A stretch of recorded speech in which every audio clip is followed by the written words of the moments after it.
Well, needless to say, when Lenin came over and immediately came to power and immediately sued for peace, the Allies, with whom Russia was fighting, were dismayed and alarmed. Russia was an essential part of the war effort, obviously the Eastern Front. They were already supplying troops, or at least munitions, to the Russians.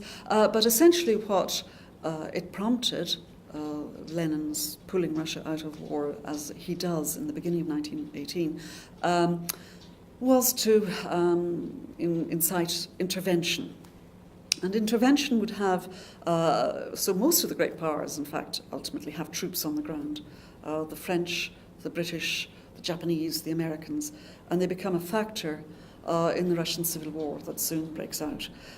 They are there because they actually want initially they've been hoping to keep Russia in the war, and then they want to make sure that the Germans don't get hold of the supplies they've offered.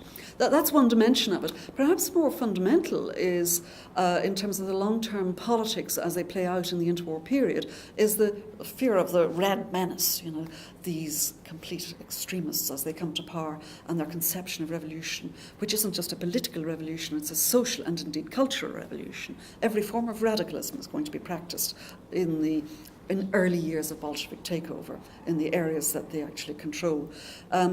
So abroad, of course, initially these fears are given substance, because as former POWs in Russia, those Germans and above all Austrian troops who have been, Habsburg troops who have been captured and kept in political captivity in POW camps by the Tsarist authorities and then by the provisional government. As they return to their homes, they come very often carrying in their backpacks radical ideas, because they too have been exposed to Bolshevik propaganda carried out in the army. And we see examples of this quite early on, obviously in Berlin and in Germany early in 1919.